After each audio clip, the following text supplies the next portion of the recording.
오늘은 제목이 의미입니다.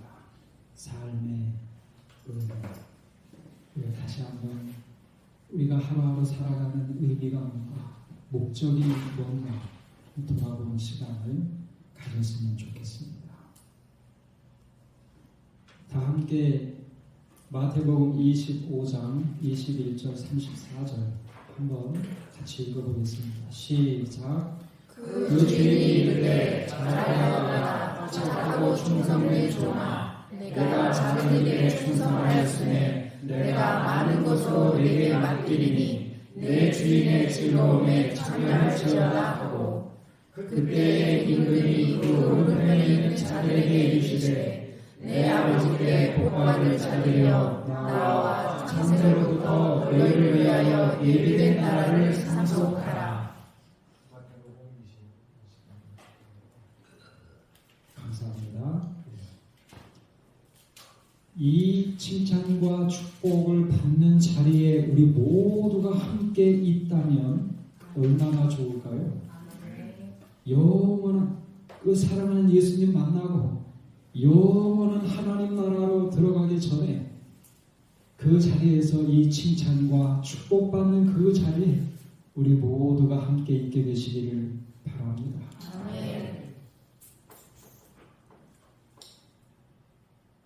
이 책의 저자가 이런 기도 드리셨어요. 50대가 되면 나는 뭐 하면서 살아야 되는가? 그래서 이 주제로 여러 날 동안 고민하면서 기도를 드렸습니다. 50대에 뭐 하면서 살까요? 30대, 40대의 하루와 50대가 되니까 또 다르고 60대, 70대가 되는 하루를 보내는 의미가 또 다를 것 같아요. 어떻게 하면 우리가 소중하게 의미 있게 하루하루를 보낼까 고민할 것 같아요. 이분이 그런 고민했어요. 뭐 하면서 살면 의미 있게 보낼 수 있을까? 기도를 오래 드리는데 하루는 그 예배당에 그 설교하시는 목사님이 지금 이 자리에 10년을 내다보고 기도드리는 성도가 있습니다. 깜짝 놀랐어요. 자기 기도거든요. 하나님이 내 기도 듣고 계시는구나. 감사드리고 감동받으니까 눈물이 쫙 났어요. 마음으로만 듣는 그 음성으로 가서 그들의 눈물을 닦아주라. 이런 하나님의 음성을 들었다고 소개를 합니다. 봉사하는 일 계속해야 되겠다. 여러분, 저도 고민되잖아요. 어떻게 하면 의미 있게 하루하루 내 인생 후회하지 않으면서 보낼 수 있을까 고민하고, 의미 있게 보냈으면 좋겠다, 후회하지 않을 삶을 살면 좋겠다, 이런 기도 저도 드리잖아요. 여러분도 그러시리라 생각을 합니다. 근데 그때 떠오르는 성경절이 이 두 성경절이었어요. 여러분, 내 판단에 의미 있는 일은 무의미한 일이 될 수 있어요. 하나님 판단에 의미 있는 일이 진정으로 의미 있는 일이고 영원히 의미 있는 일입니다. 그래서 예수님 판단에 이렇게 살면 하나님의 칭찬받고 하나님 나라와 영생을 상속받는 의미 있는 삶이라고 말씀하신 말씀이 떠오르는 거예요. 오늘 우리 모두가 하나님 판단에 의미 있는 삶을 살게 되시기를 바랍니다. 달란트의 비유예요. 마태복음 25장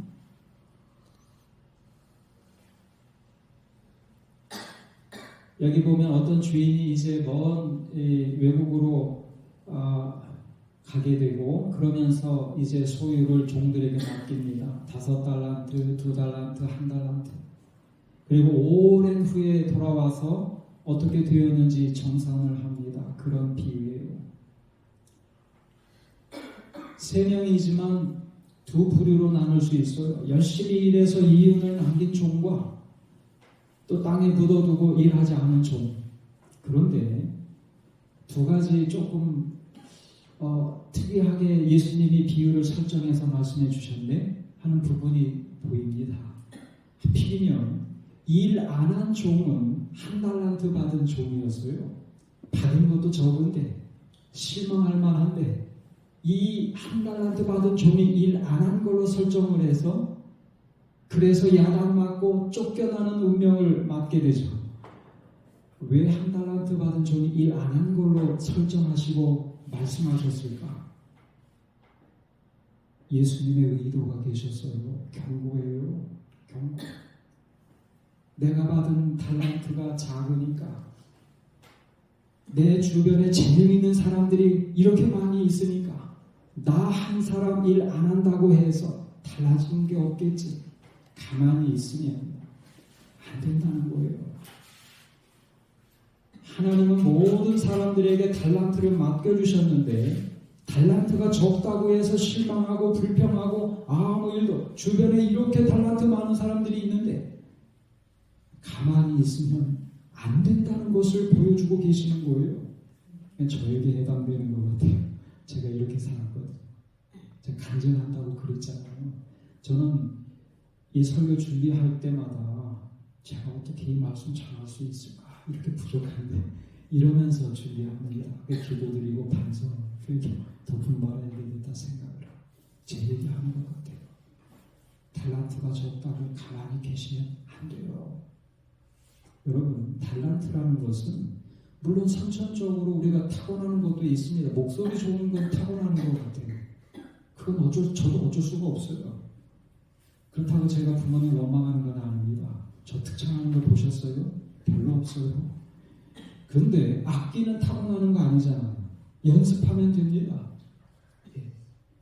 달란트는 음악에 한정된 게 아니에요. 종류가 많아요. 자기의 달란트를 적극적으로 찾으세요. 그래서 그걸 개발하시고 봉사하는 일에 활용하게 되시기를 바랍니다. 이거 말씀해 주시려고 한 달란트 받은 사람이 일 안 한 걸로 설정하시고 야단 맞게 되고 내쫓김을 당하는 그 비유의 말씀을 주신 거예요. 가만히 있으면 안 됩니다. 여기 5달란트, 2달란트 받아서 열심히 일해서 이윤 남긴 종들은 그 이윤을 어떻게 했을까? 이것도 궁금해요. 원금, 받은 것만 주인에게 돌려준 게 아니고 이윤도 돌려 주인에게 드렸습니다. 그러면 지금까지 오랜 시간 동안 열심히 일한 것들이 누구를 위해서 산 게 되는 거예요? 주인을 위해서 산 거예요. 착하고 충성된 종이라는 칭찬 받을 만하죠. 이 땅에 묻어두고 활용하지 않은 그 종은 누구를 위해서 산 거예요? 주인을 위해서 살지 않고 자신만을 위해서 산 겁니다. 오늘 우리가 달란트를 적극적으로 개발하고 봉사하고 선교하는 일에 활용하는 일이 그 목적이 뭔지를 늘 생각을 해야 됩니다. 하나님의 영광을 위해서 하는 것입니다. 디모데전서 10장에도 있죠. 먹든지 마시든지 무엇을 하든지 하나님의 영광을 위해서 하라고. 계시록 14장 7절에도 있죠. 하나님을 두려워하고 그에게 영광을 돌리라. 이런 말씀이 세 천사의 기별의 서론입니다. 오늘 우리가 사는 목적, 삶의 의미는 하나님의 영광을 위해서 달란트를 적극적으로 찾고 개발하고 봉사하는 일에 활용하는 데 있다는 것을 우리가 생각을 해야 합니다.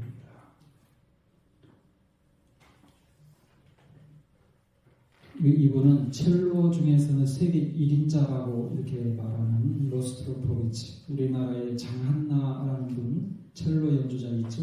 그분의 스승이기도 해요. 10여 년 전에 돌아가신 걸로 알고 있고요. 세계적으로 최고입니다. 첼로 최고입니다. 소련의 그 연주자인데 70 넘어서도 하루에 5시간씩 연습한 걸로 유명해요. 70이 넘었는데 하루 5시간씩. 왜 이렇게 열심히 연습합니까? 이미 70이 넘었고 이미 세계 최고고 따라올 사람이 없는데 왜 하루 5시간씩 연습생처럼 이렇게 연습하십니까? 그랬더니 이분이 한 말이 유명한 말씀이 있잖아요. 그건 내 소리가 지금도 조금씩 좋아지고 있기 때문입니다. 70이 넘어도 하루 5시간씩 제가 지난번에 대전에서 우리 봉사할 때 제 옆에 늘 김인자 지사님 계시잖아요. 깜짝 놀랐어요. 김인자 지사님 평소에 한두 번씩 틀리는데 안 틀리시는 거예요. 시작하고 끝나고 이거 다 잘하시고 그다음 음도 이렇게 삑소리 이렇게 안 나고 사실 내심으로는 많이 놀랐어요. 연습 많이 하셨죠? 못하니까요. 연습 많이 하셨죠? 못하니까. 예, 많이 하신 것 같아요. 예. 여러분 이분은 70이 돼도 연습하는 걸 게으르 연습생처럼 5시간씩 연습해야 돼요. 살아있는 동안은 연습하는 거예요. 저는 하루 5시간이 아니라 일주일에 5시간, 한 달 합쳐야 5시간 될까? 그렇게 연습을 해요. 부끄러워요. 그러면서도 왜 내 소리는 안 좋을까? 늘 불편해. 왜 안 나아질까? 그럽니다. 우리가 이 달란트를 개발하는 목적, 물론 자기 만족을 위해서도 합니다. 여가 생활 좋잖아요. 추천드립니다. 그러나 우리가 하는 목적은 하나님께 영광을 돌리기 위해서 하는 것을 기억을 해야 됩니다. 그리고 열심히 달란트 찾고 개발하고 선교 봉사하는 일에 활용하셔서 하루하루의 삶이 의미를 더하시고 하나님께도 영광을 돌리는 성도들이 되시기를 바랍니다. 두 번째, 어떤 일들이 또 우리를 의미 있게 살게 하는가? 내가 줄일 때에 너희가 먹을 것을 주었고 목마를 때 마시게 하였고 나그네 되었을 때 영접하였고 벗었을 때에 옷을 입혔고 병들었을 때에 돌아보았고 옥에 갇혔을 때에 와서 보았느니라. 40절 다 함께 읽어볼까요? 시작. 임금이 대답하여 가라사대 내가 진실로 너희에게 이르노니 너희가 여기 내 품에 지극히 작은 자 하나에게 한 것이 곧 내게 한 것이니라 하시고 전에 이명호 목사님 이런 이 부분 설교하셨죠? 그런 것 같아요. 저 기억을 합니다. 제가 또 연속해서 이 말씀 드리면 어떨까 했는데 또 강조하는 게 다르니까 오늘 강경원 지사님 교과 시간에 토론 열심히 하시더라고요. 들으니까 알고 보니까 목사님 오셨더라고요. 그때까지 몰랐어요. 저는 여기 설교 준비하고 이렇게 하면 몰랐는데 목소리가 커서 보니까 목사님이 오셨더라고요. 평생 저하고 이런 토론 잘 안 하시더니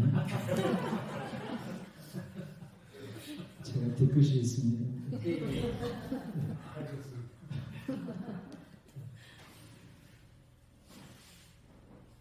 여러분 여기 이 말씀 잘 보시면 이게 하나님 나라 영생의 복을 받는 그 내용이잖아요. 우리 잘 보셔야 됩니다. 제가 이 말씀 하나님 나라를 상속받고 영생의 복 받는다는 그 상 받는 사람들의 그 내용이 뭔가 잘 생각을 해보시면 예수님 대접해드린 것 때문에 그 상 받고 근데 대접해드린 일이 잘 보면 6가지가 여기 있는데 이 6가지를 보시면 무슨 생각이 드세요? 저는 곰곰이 생각을 해보면서 3가지를 생각을 했어요. 첫째, 이 내용들은 누구나 마음만 먹으면 할 수 있는 일입니다. 큰 희생을 우리에게 요구하는 것이 아닙니다. 마음만 있으면 아무리 힘들고 어려워도 누구나 다 실천할 수 있는 내용들입니다. 마음만 있으면 먹을 거 주고 마실 거 주고 옷 필요하면 그냥 입던 거라도 깨끗이 빨아서 옷 주고 병들었으면 간호 좀 해주고 어려운 일 있으면 방문해주고 마음만 있으면 아무나 할 수 있는 일들입니다. 두 번째, 이 일을 하려면 온 마음을 다해서 이웃들에게 관심을 기울여야 돼요. 애정과 관심을 갖고 그분들이 뭐가 필요한지를 평소에 관찰을 잘 해야 됩니다. 마지막 3번째, 기회가 포착이 되면 즉각적으로 실천하셔야 돼요.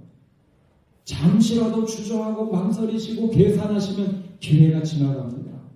다시는 후회가 돼도 그 도움을 드릴 수가 없어요.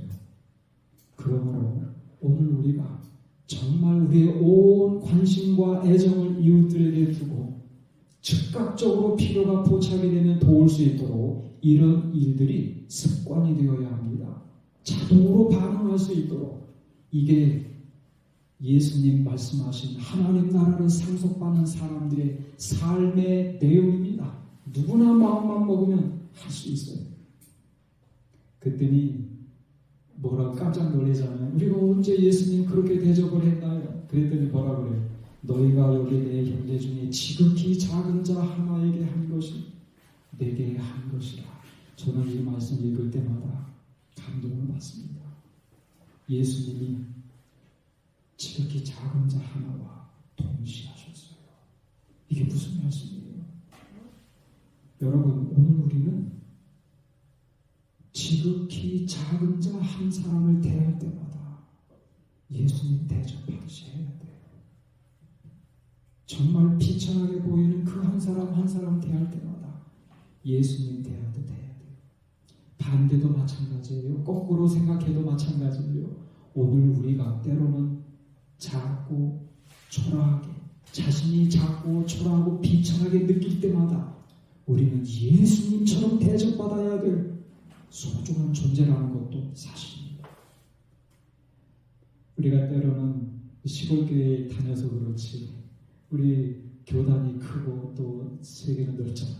근데 이런 장소에 갈 때마다 야, 내가 참 작은 사람이구나 이런 거 느낄 때가 있죠. 우리 자신이 초라하고 또 내세울 게 없는 사람처럼 느껴져도 하늘은 우리가 예수님처럼 소중하게 대접받기를 원하는 그런 소중한 사람들이라는 사실을 우리는 기억해야 됩니다. 예수님이 우리와 동시하셨어요. 오늘 우리는 이게 뭐예요? 예수님은 이 비유 말씀하실 때 이 비유의 최고의 목적이 뭔가 하면 우리가 서로 예수님처럼 대접함으로 예수님 안에서 한 가족이 되는 것을 예수님은 꿈꾸셨어요. 이게 이 비유의 목적이었습니다. 모든 사람을 서로 예수님처럼 대접할 때, 모든 교회가 한 가족이 될 때 그런 사람들에게 하나님은 하나님 나라를 상속해 주시겠다고 약속을 주신 것입니다. 여러분, 제가 퀴즈를 내고 싶어요.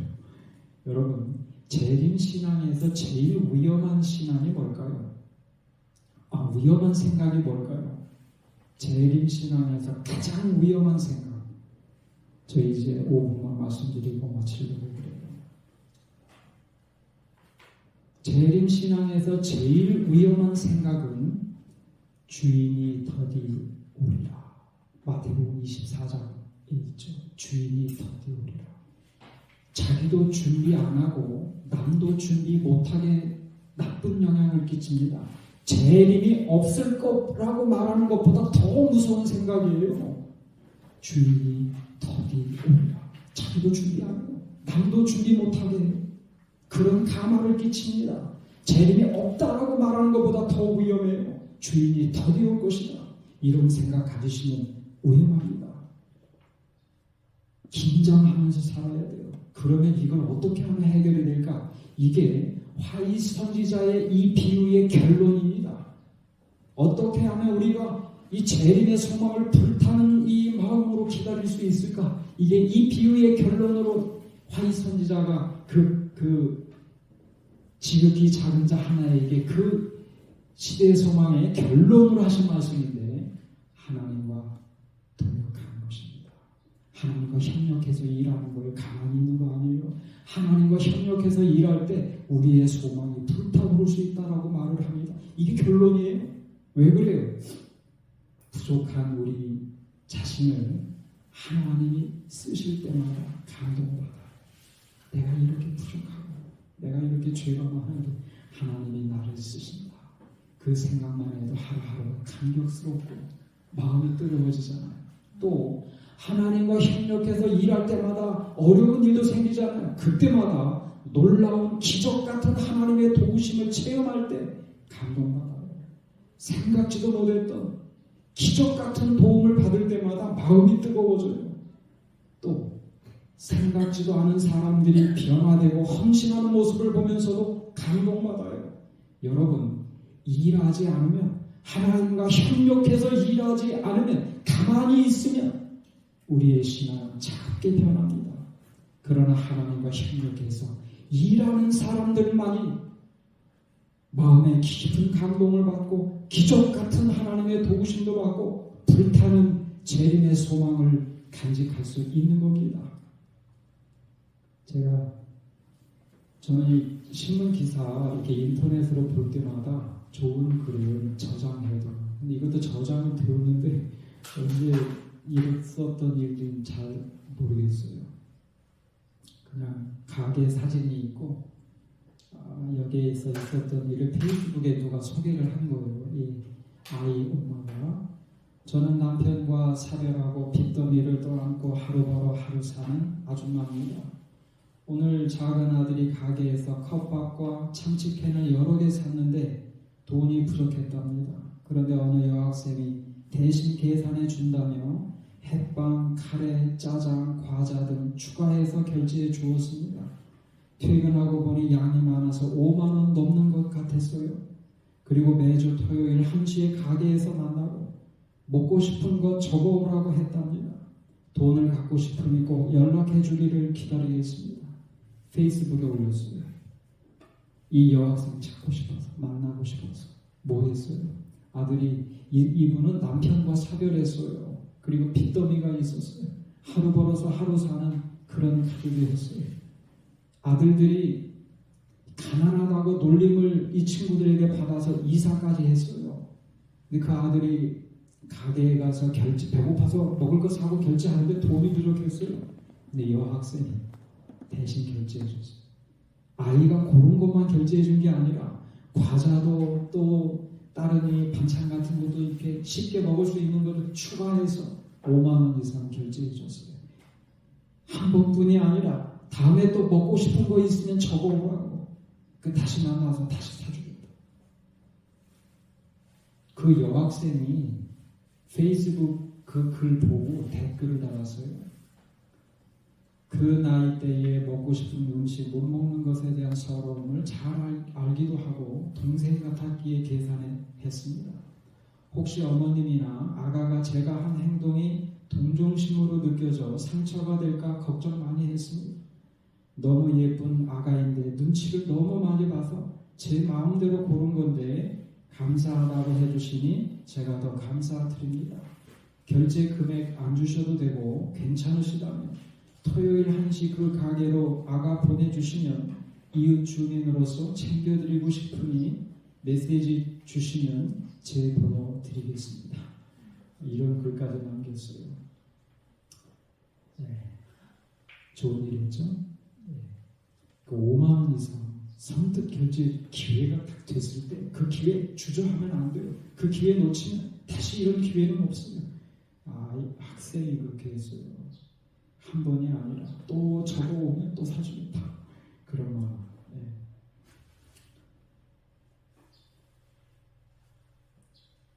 의미 있는 삶은 위대한 일을 이루는 게 아닙니다.